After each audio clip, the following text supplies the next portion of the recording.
Friends, कैसे हैं आप लोग? आशा करते हैं नॉर्थ की सर्दियों का मजा ले रहे होंगे और साउथ के बच्चे और हमारे महाराष्ट्र के बच्चे तो सर्दियों का बस सिर्फ इंतजार ही कर रहे हैं।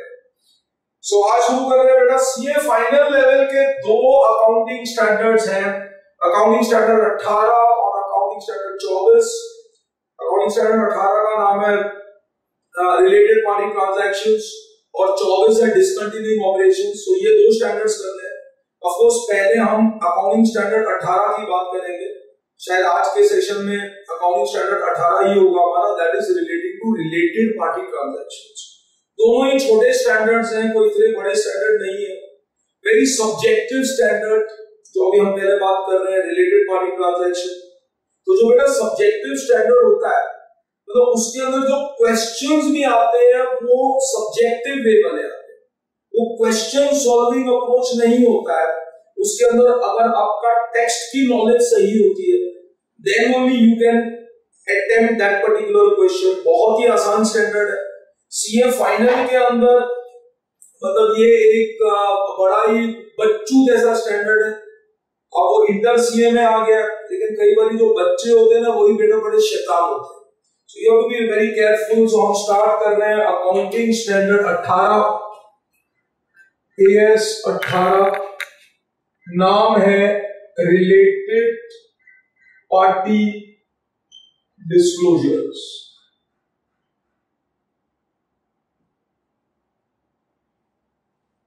अब मेरे साथ साथ में पहले लिख लेंगे, फिर हम कुछ बातें करेंगे। Related party disclosures, first of all ऐसा लिखेंगे, this is not an standard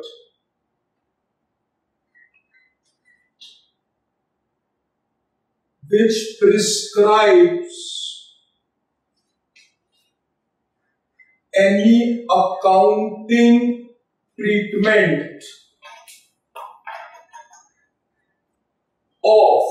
related party transactions, but it is a disclosure standard and therefore a subjective one। ये हमारा पॉइंट नंबर 1 है। लिख लेंगे आप कि this is not a standard which is prescribing any accounting treatment of the related party transactions, but it is a disclosure. इसको आप inverted commas में लिख लेंगे, बेहतर होगा। मेरे पास हरा कलर का पेन मौजूद है तो मैं उसको सर्कल कर रहा हूं। It is just a disclosure standard and therefore a subjective one। आशा करते हैं कि साथ साथ में, क्योंकि मैं डिक्टेट कर रहा हूं तो हैंडराइटिंग समझने में बेटा इतनी मुश्किल नहीं होनी चाहिए। उसके बाद हम जरा इसको ऑब्जेक्टिव लिख लेते हैं। Objective of the AS 18, objective of the AS 18, it establishes the requirements. It establishes beta what the requirements for the disclosure of related party। It establishes what the requirements for the disclosure of the related party transactions and relationships। बहुत ही important है ये word. इसको भी बेटा आप circle या underline करेंगे। मेरा हरा पेन आ चुका है। It discloses what? The disclosure of related party transactions and the relationships between the reporting entity and the related parties.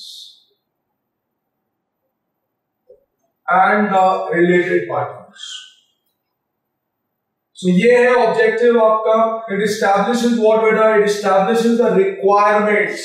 Like क्या क्या requirements होती हैं for the disclosure of the related party transactions and related party relationship. मतलब ये जो दो parties हैं इनका जो रिलेशनशिप है वो क्या रिलेशनशिप है, किस तरीके से वो रिलेटेड पार्टी के प्रीव्यू में आते हैं, तो उसकी क्या रिक्वायरमेंट्स है. ये वाला स्टैंडर्ड पढ़ने के बाद आपको ये समझ आ जाएगा between whom the reporting entity, मतलब जो जिस कंपनी की हम बात कर रहे हैं वो, and definitely the related parties. Friends यहां तक हमने आपको ये बताया अब तक कि ये वाला जो स्टैंडर्ड है ये आपको कोई अकाउंटिंग ट्रीटमेंट नहीं बताता.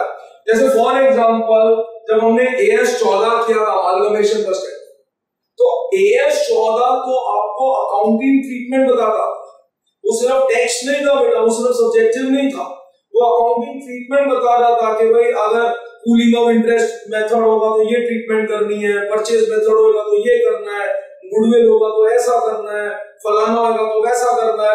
मतलब इन शॉर्ट वो वाला जो स्टैंडर्ड था, और ऐसे कई जो स्टैंडर्ड्स हमने पहले पढ़े, they all were nothing but specifying the accounting treatment.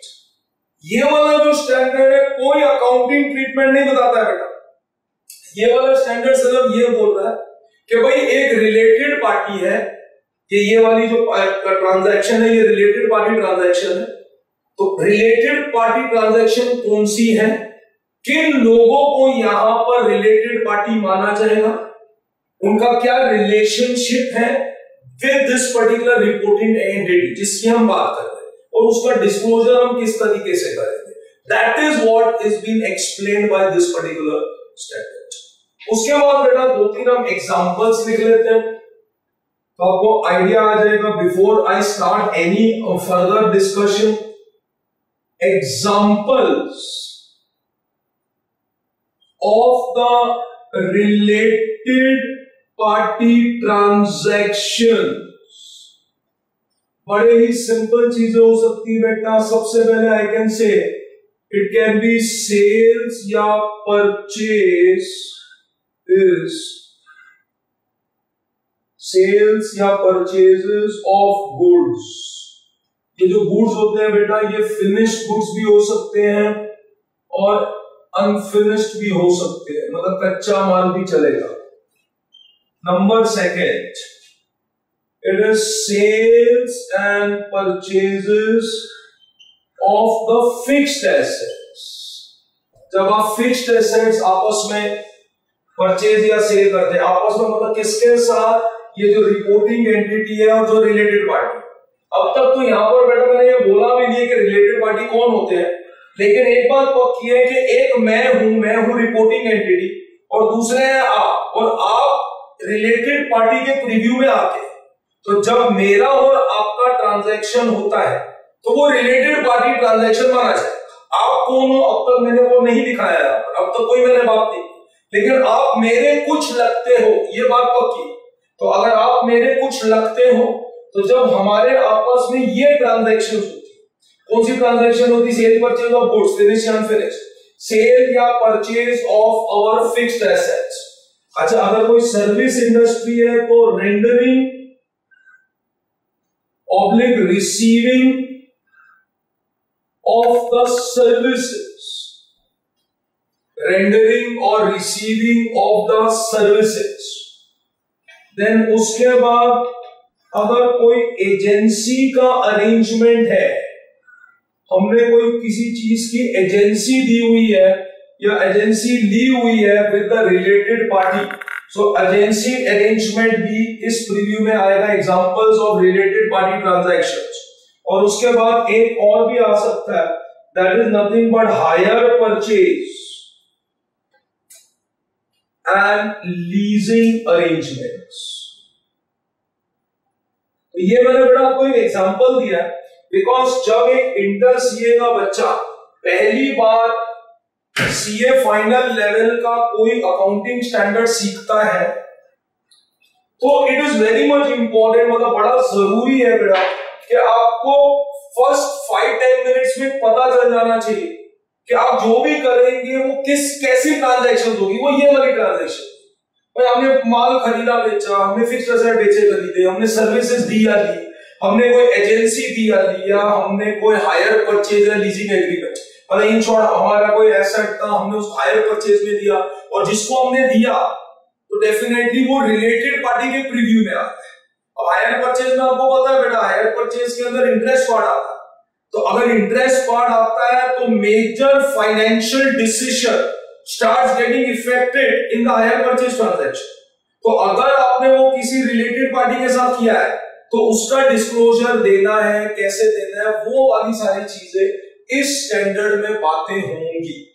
तो एक काम कीजिए, एक 2-3 मिनट लीजिए, मैं वेट कर रहा हूं आपके लिए, यहां तक आप कॉपी कर लीजिए। एक्चुअल आपने कर लिया कॉपी, नहीं किया तो यहां तक कॉपी कीजिए, फिर हम आगे बढ़ते हैं। चेक, मैं यहीं पर करूं, फास्ट, फुल फोकस हो।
Is that clear with everyone? बेटा आपने लिख लिया और आपने ये समझ भी लिया, यहां तक I think so we should be very much clear. लेकिन सर आपने अभी तक ये नहीं बताया कि रिलेटेड पार्टी कौन होते हैं। बेटा इतनी जल्दी अगर हर चीज बता देंगे तो लाइफ में मजा क्या होगा। धीरे धीरे, मेरे जो बॉस थे ना प्रीवियस, जिन्होंने मेरी जिंदगी बनाई, वो धीरे धीरे को बोलते थे हल्लू हल्लू। तो हल्लू हल्लू बेटा हर चीज आपको पता चलेगी। फिलहाल आपको यहाँ पर ये 3 पॉइंट से ये पता चल गया, कुछ एग्जांपल्स पता चल गए भाई रिलेटेड पार्टी की ये ट्रांजैक्शंस होते हैं। ऑब्जेक्टिव आपको पता चल गया कि जो रिलेटेड पार्टी का जो डिस्क्लोजर करना है, जो पार्टी ट्रांजैक्शंस क्या है और उनके क्या रिलेशनशिप है बिटवीन जिस कंपनी की हम बात कर रहे हैं और जो रिलेटेड पार्टी है, वो डिस्क्लोजर कैसे करना है, क्या रिक्वायरमेंट्स है, वो वाला ऑब्जेक्टिव है। और पहले पॉइंट में तो खैर यही बोला है कि यहाँ पर कोई अकाउंटिंग ट्रीटमेंट नहीं है, यहाँ पर कोई आपको क्वेश्चन सॉल्विंग विद फिगर्स नहीं करने हैं, कोई आपको रूल्स नहीं फॉलो करने हैं relating to the question solving approach.